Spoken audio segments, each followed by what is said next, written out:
Today we have a very unique and important live session in this series, and today's topic is Beyond Ego Mind Suppression Illusion. For this important topic, we have our guest speaker, Ms. Birungi Beatrice ma'am. She is a neuropsychotherapist, researcher, lecturer, counselor, and spiritual mentor also from Uganda, East Africa. As usual, if you have any query, question regarding today's session, you can ask directly in the comment section on YouTube. So thank you so much, ma'am, once again for enlightening us on such a very wonderful and important topic. Ego mind creates duality, it creates opposites, and it creates separation. And this causes suffering. We can transcend the ego mind, raise our vibrational frequency from fear-based survival mode to higher self-thriving mode so that we can see situations, events, people, and places from a higher perspective and experience oneness with all humanity, oneness with all creation, and oneness with Source. The ego idea has been with us ever since we began to think. And we incarnated onto this physical plane, Earth, as spirit species. When the spirit breath of life was blown into our first earth suit, man became a living soul with a mind, with thoughts, emotions, and free will with which to make sense of the physical plane that we were sent into. So we come onto this earth plane and enter by choice the physical plane game of material perception. This world is seen as an illusion, as a dream that is created by the mind and the senses. We are in this physical solid plane as a classroom, as an experiment, as a simulation for souls to learn to play the rules of the physical solid form. This gets the mind that we were endowed with to perceive things according to the laws of the earth material plane. The mind then not only gets us to perceive illusions of separation and duality, but it also gets us to see opposites and contrasts. And we get to perceive illusions of seasons of calendar, illusions of death, and illusions of solid things. One of the rules or limitations of matter is that the solid body cannot walk through a solid wall. It will have to look for a key, then enter. But we have erroneously known that the solid matter is solid. However, the truth is that this wall is not solid at all. It is made of programming code, not of brick and wood. This plane of matter that we live on is extremely slowed down energy, and that's the reason why it appears solid. Nothing is solid. It only feels solid because we believe it is. It appears and feels solid because that's how our brains are wired to perceive it. Another rule that we have to play with while we are on this earth is that time is measured according to the events of the past and the future. But the truth is that the past and the future can occur simultaneously in the present moment of the now. Therefore, time is an illusion. So this rule where past, present, and future are seen as separate events is also an illusion because in truth, past and future coexist simultaneously in the present moment of the now. So time is also an illusion made by the mind. Another illusion made by the mind is death. How we live our lives. Our stories can be those of success or failure, those of love or hate, those of greed or envy, because our mind is creating those opposites and those dualities. And these dualities, they define our reputation, they define our perspective and how we interact with other people and how we go about our daily lives. It is this ego through our subconscious mind that creates the illusion of solid things, the illusions of time, the illusions of death, and the illusions of separateness. To all of us who are struggling with a sense of loneliness, separation, and lack of deep human connection, we are all connected with other people and nature, the world, and all systems in the universe. But we think we are separate. The heart is what connects us to everything. However, it is veiled by the ego of the mind. It seems like our head is at war with our heart. The mind comes in with social programmings. The ego is the mechanism developed in our childhood as a defense system against potential threats. As a result, we measure the world as dangerous and we are closing our heart against life.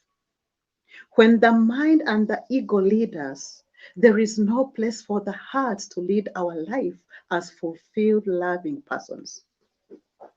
We are enclosed in a shell of stress and addiction as a form of survival.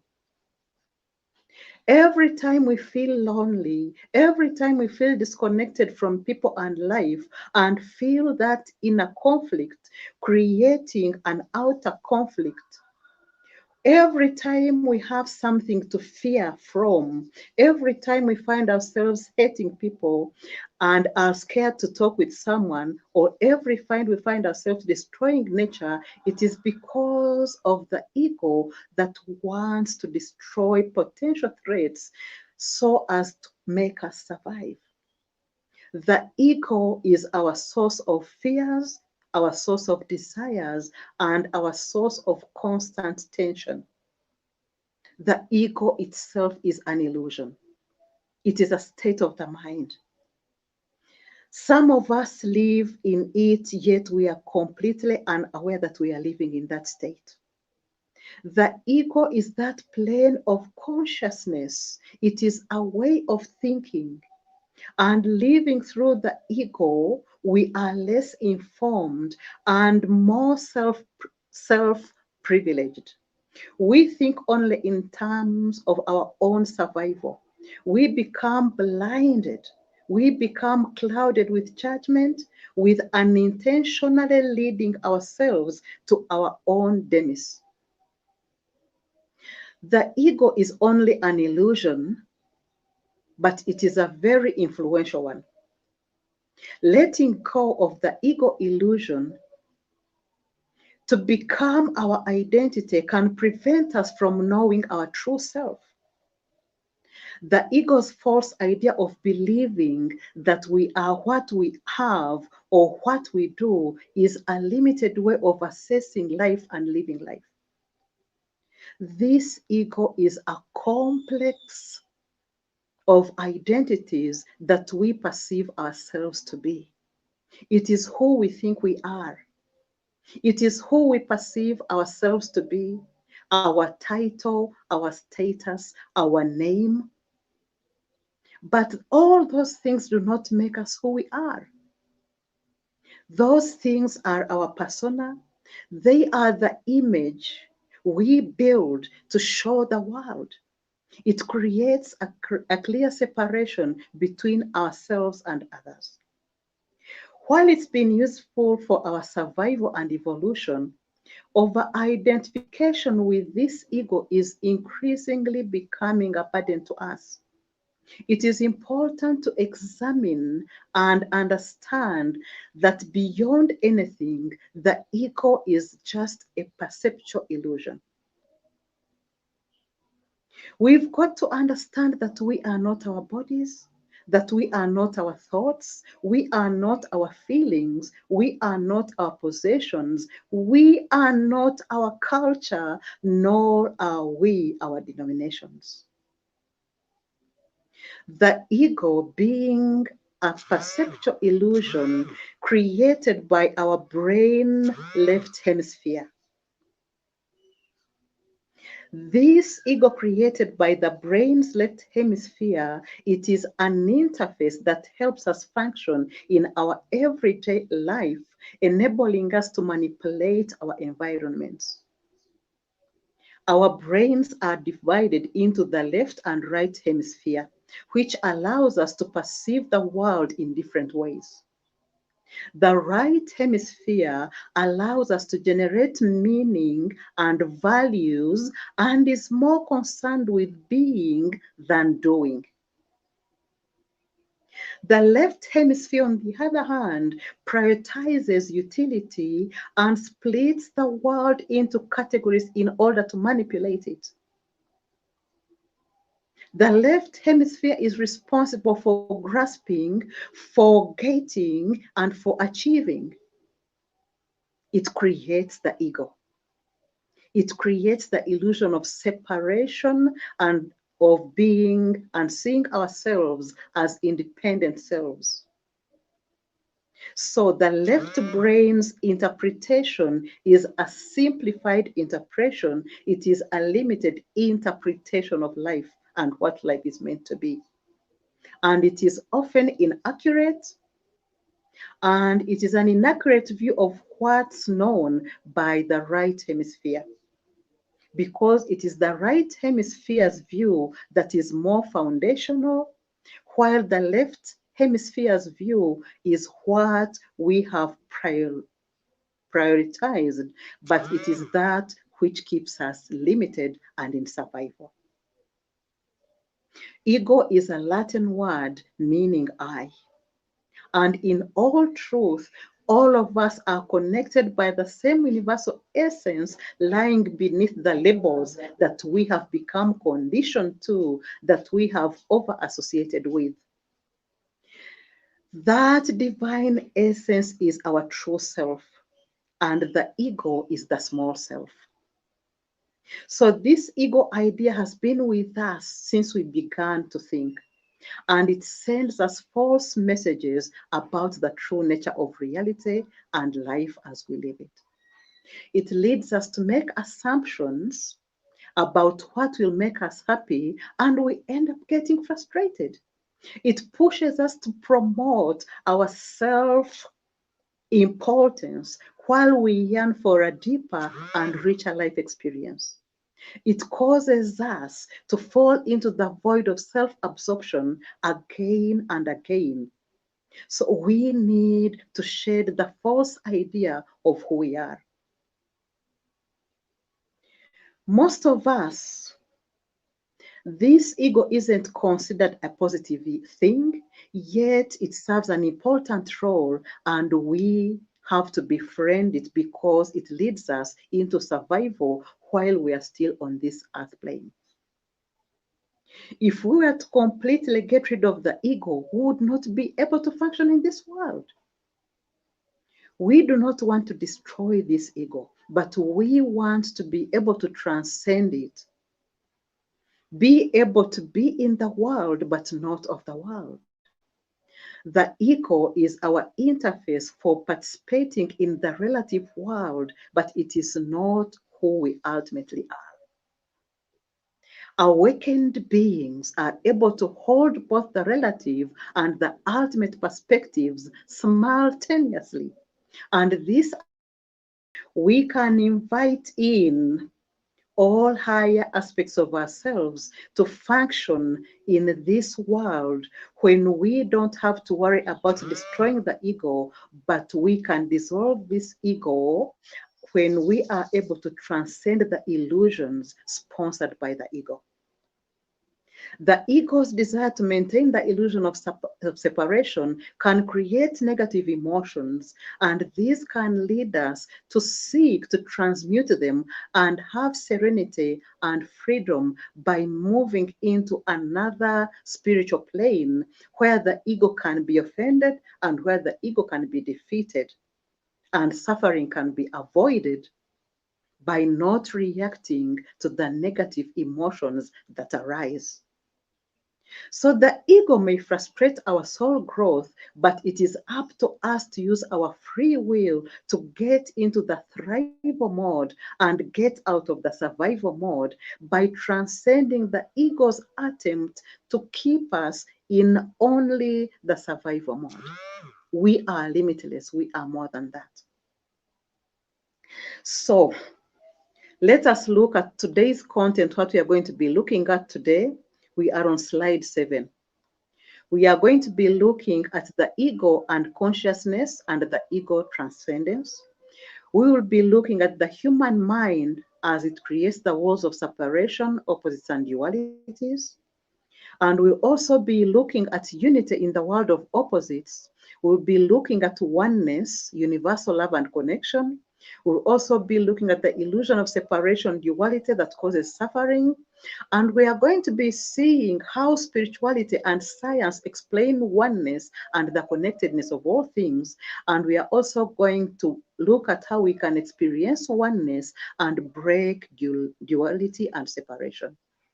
And towards the end, we'll be looking at how we can make a choice to remain in oneness by raising and maintaining our vibrational frequency with the oneness meditation that we are going to close this session with. So, as we look at this ego and ego consciousness and ego transcendence, we are going to be looking at 3 planes of consciousness. One plane of consciousness is the egoic self.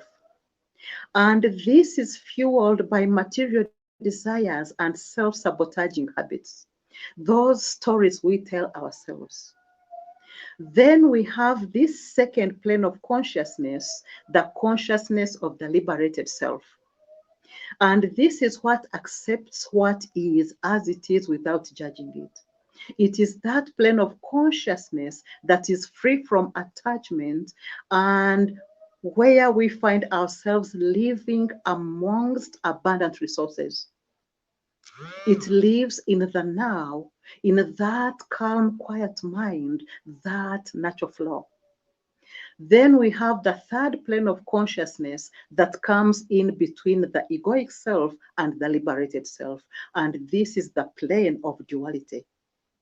And this is the middle ground where we find ourselves having liberated values, but at the same time, still having self-sabotaging behavior.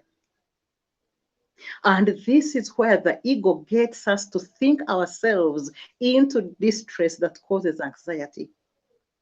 One, the ego is easily tempted to give up in the face of difficulties and setbacks. 2, the ego won't give up when we are facing a hopeless situation because it wants us to keep in that helplessness. And 3, the ego resists learning from history. And that's why perhaps history keeps on repeating itself. And 4th, the ego tells us that our dreams cannot be realized. But all this is not true. These are the 4 ways the ego gets us to think ourselves into getting to distress. But we can be able to transcend that. When we get to slide 10, we see the difference between the ego that keeps us in survival and consciousness that gets us into thrival mode. The ego is crucial for our survival. It is that subconscious push for power and perceived safety. It keeps us competing to be stronger and better than those around us, and it drives us to gate. Our higher consciousness, on the other hand, is interested in expanding on what the ego provides by pushing us into the thriving mode. We have to become quiet in order to hear that higher self. But it can be very difficult to hear it in this world where everything is loud. For those of us who are still listening to the ego, we are still in misery, we are lacking fulfillment, and we are always living in anger and in grief. But we can learn to transcend this ego and get into that area where we are able to get into that bliss and that calm mind. We have always understood that the ego can sabotage our spiritual progress, but our soul knows that there is something much bigger than the ego knows. And the ego doesn't have the capacity to assess that universal intelligence, so it will always want to keep us safe from the unknown. And because of this, there's going to be a tremendous war between the soul and the ego. The ego separates us from transcendence only in this third dimension of the physical world. The ego separates us from transcendence because it is full of vanity and pride. We create duality when we find ourselves wanting to keep our ego and then keep the soul. When we see the soul as frustrating, the ego as frustrating us and wanting to keep the soul and keeping away the ego, we are creating duality and opposition. So we have to be able to transcend the ego in order to get to our real self-identity. We can never completely eradicate the ego while we are still on this earth plane, because it is there to defend us and to make sure that we are kept safe. Our ego wants us to be important, and it makes us play smaller than our true potential. We can transcend this ego, we can feel significant, and we can play as big as possible to unlock our transcendent potential. This sense of smallness expands our perception of self beyond the life we live on this planet that we dwell on. And once we have broken through this limitation, it is as if the entire universe is living and breathing through every cell of our being.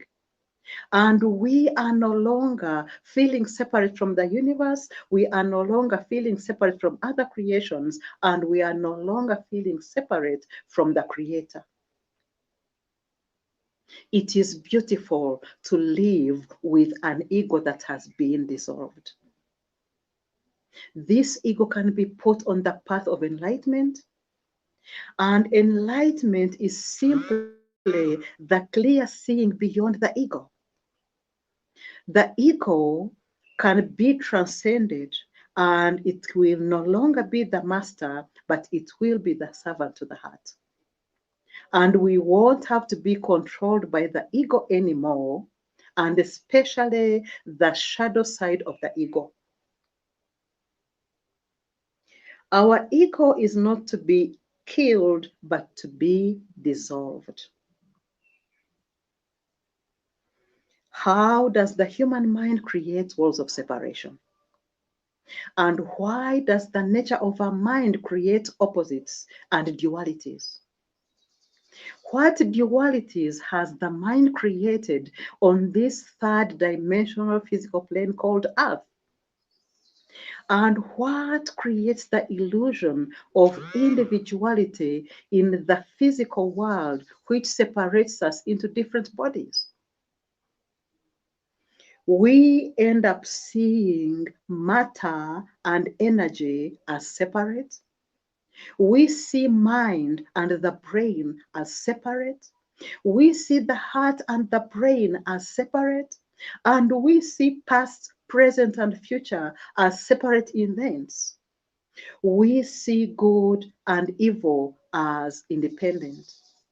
And we treat the mental mind and the physical body as separate. All this is happening because our mind is creating those walls of separation. Our mind thinks that things in life are separated by space. And our mind still sees our higher self as separate from the egoic self. And our mind still sees denominations as separate systems instead of a way of worship and unity. And because of this, so much suffering is happening right now on the planet as a result of our perceptions, of our thoughts, and of our actions. And all the pain we see around us is created by the thinking, egoistic mind. Ultimately, life is viewed as nothing more than purposelessness. It is seen in terms of competition, it is seen in terms of exploitation, seen in terms of comparison, in terms of oppression, discrimination, and segregation. And this makes us stuck in the world of dualities because of how we perceive things. We see endings and beginnings. We see scarcity and abundance. We see death and birth. We see beauty and ugliness. We see rich and poor, gain and loss, ups and downs, fame and criticism, fertility and infertility, instead of uniting all opposites in one unity. So is it possible to have unity in the world of opposites? Yes, it is. Oneness is that state of mind that can be possible. And when we change one human mind, it affects all human minds. Our view of reality is directed towards oneness, towards universal love, and towards connection. Every thought and action affects everything else. Our mind can influence the physical world when we move beyond the ego. When we are outside of one state of mind, our human mind creates walls of separations over and over and over again. And we create separations when we judge people and when we judge the situations that we are going through. If we knew the power of thought, and how both positive and negative thoughts manifest in the outer world of perception, we would be mindful of what we are putting out into the field as things clearly. To go beyond these pairs of opposites and duality, it is up to us to see this truth and feel it in our heart so that our heart can guide us to be able to see oneness where we have perceived duality. We can perceive everything horrific occurring in our lives as an opportunity to heal rather as an adversity. We can experience compassion through pain, loneliness as vastness, fear as a birthing of love. Abundance can be perceived amidst scarcity, and we can perceive security amidst frailty. We can perceive eternal youth within aging, and we can see longing as a need for fulfillment, and we can see denominations as unity in worship. We can perceive darkness, perceiving we are absent. We can be able to feel serenity within chaos. to feel that new human when we are going through that Gethsemane experience, that crucifixion, and we can be able to feel that sense of ascension when we are in descension, that fullness when we are in emptiness, and have that sound of the silence. We feel anger because something in us is crying out for love and harmony. When we are unhappy, there is one thing we want, and that is to be happy. During betrayal, underneath there lies alliance. When we are in bitterness, underneath that bitterness lies friendliness. With rejection, acceptance is around the corner. When we are perceiving jealousy, equanimity, calmness, and equanimity and connectedness. Everything is connected to every other thing. The spiritual principle that is integrated to scientific and quantum physics and laws is this. And there is a scientific physical demonstration of the connectivity of everything. There is that energy vibrating throughout the universe that animates everything, that is the motivating factor for life. It pervades everything. And by not allowing this oneness of energy into the equation, science is ignoring the most powerful principle at play. This connectivity between atoms far from each other demonstrates the connectivity of everything, including the connectivity of thought manifesting in the environment. There is an interconnecting cosmic field that conserves and conveys information of all that has happened and is yet to happen. This field consists of a subtle energy of fluctuating energies from which all things arise, all atoms, all galaxies, all stars and planets, and living beings and consciousness. The space between things may seem to be empty, but it is not empty at all.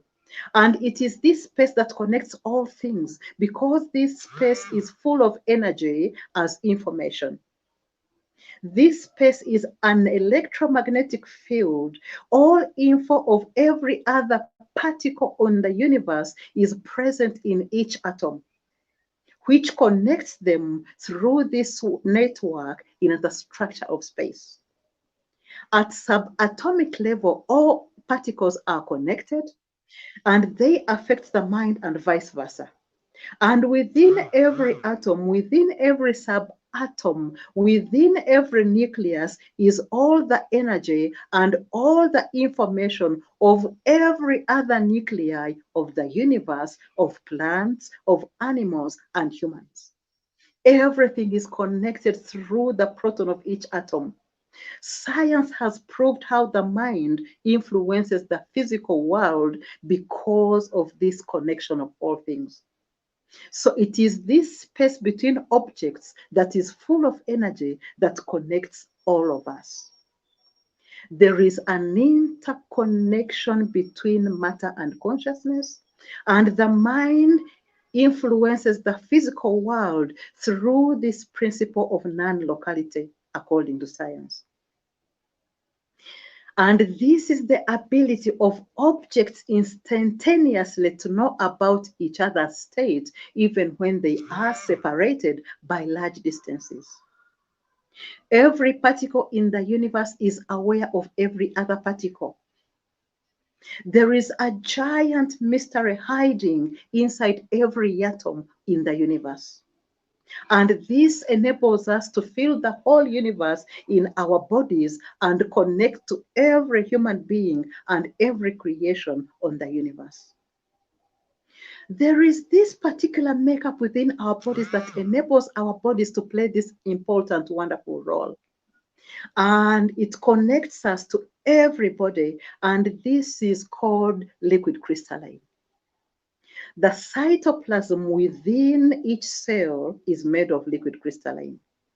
Our intramuscular fluids, our connective tissue, and our DNA are made. Can we experience oneness and break through the illusion of separation? Yes, we can. We can connect with that oneness and connectivity. We can sync with the inner universe of our bodies with the outer universe of the planet.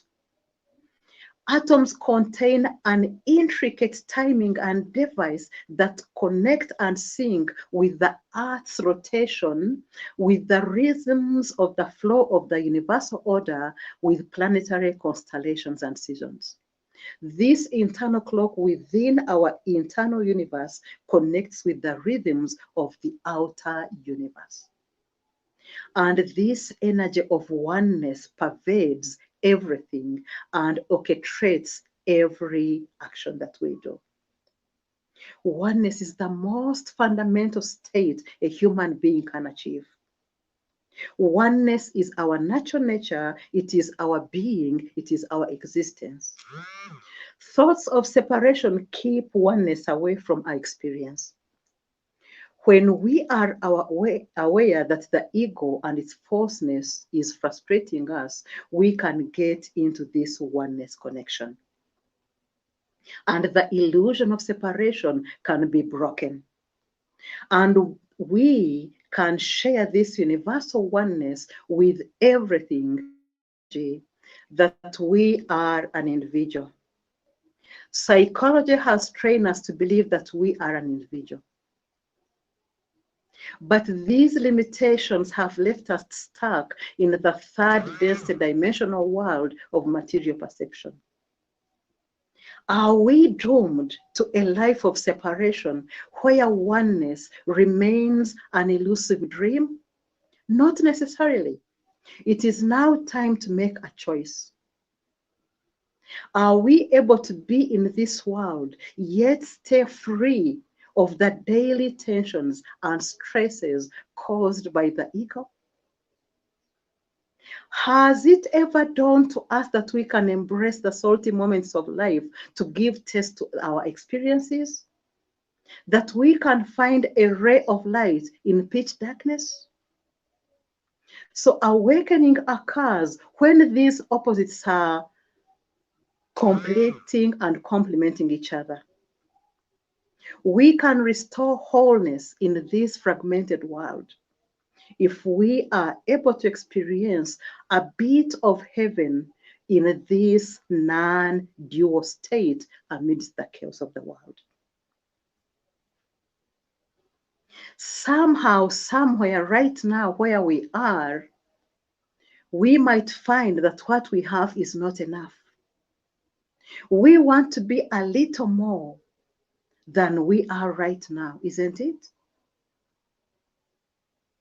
We may want a little more pleasure. We may want a little more money. We may want a little more power, but nothing will fulfill us until we become that non-dual, that formless, that boundless essence of who we are meant to be. It is possible to rest in our true nature, in our non-dual state, which is already awake, so that we can attain that which we are seeking, but which we already are. We are now constantly remaining in touch with that incredible bliss within us when we touch that true oneness, that formlessness, that boundlessness of who we are. When we are awakened to who we are, to that nano-dual state, our body begins to respond. We are light and we can heal ourselves as light energy when this light energy is in full residence.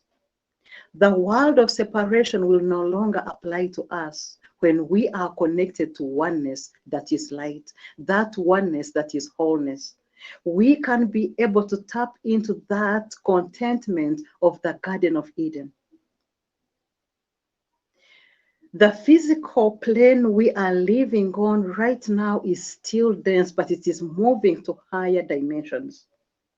It is still in the emotions of fear and control, but we have to be able to raise our vibration in order to get into that frequency of the heart, to move into thriving and get out of survival. It is time now to raise our vibrational frequency with every thought, every emotion, every intention, every word spoken that creates a vibration within our system. We need to get rid of those disempowering thoughts that keeps pulsating within our body to keep us in the lower densities. And we can practice this mindfulness together in order to be able to get to that oneness. Let us go through this mindfulness together. We are on slide 40, and it is the last slide. Let us go through it together. Slide 40, Awakening to Oneness Meditation. Meditation is designed to help us to understand and connect to oneness energy. Sit up straight, pull chin in a little to erect the neck and elongate the spine, to let the energies from the root of the spine to rise up to the crown of the head for spiritual growth, for mental and physical concentration, because the spine is the physical gateway to the highest levels of spiritual awareness and oneness. You can sit cross-legged, and this helps in calming down the breath and the mind, and it closes the lower part of the body, enabling us to receive the energies of the higher dimensions of the oneness of all life. Place the tongue up against the roof of the mouth to override the autonomic nervous system and to stop the thoughts. And we can rub our palms together to retain the energy created in the body, to absorb it in so that the energies are not dissipated, so that we keep our frequency. Said that our right hand represents our divine self and the left hand represents our worldly nature.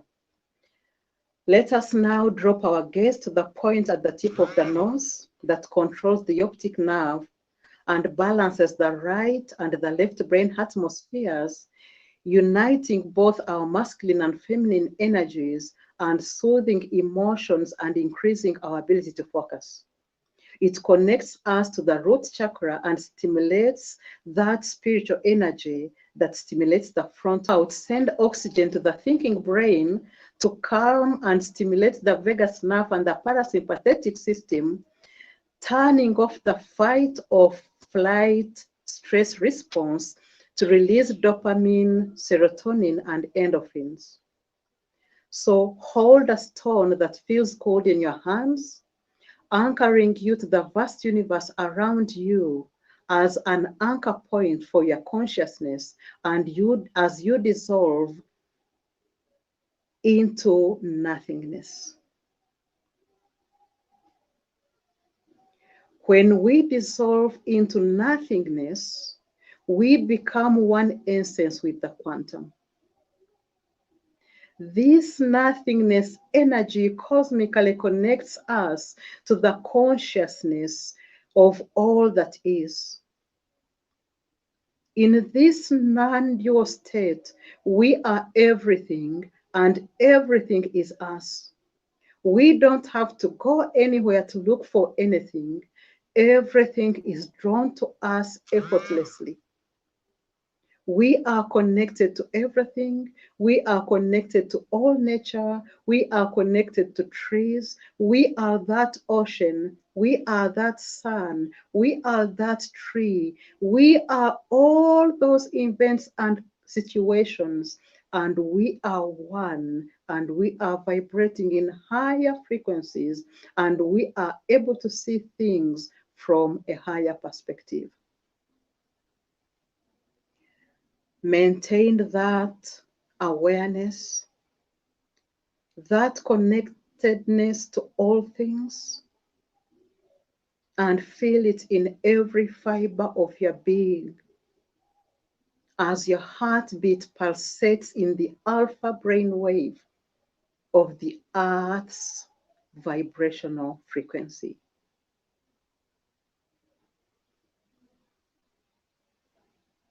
And when you're ready, you can come back into the room, but maintain that heightened frequency by rubbing your hands together.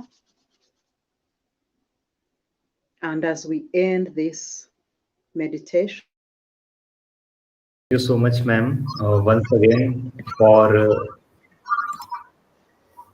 enlightening us with such an important topic and provide a broader perspective about the ego and how it handles the development of a human being and what we should keep in our mind while dealing with the ego, how we should understand the concept of ego in our daily life, how it is separated from the consciousness or the importance of oneness is very important in our life.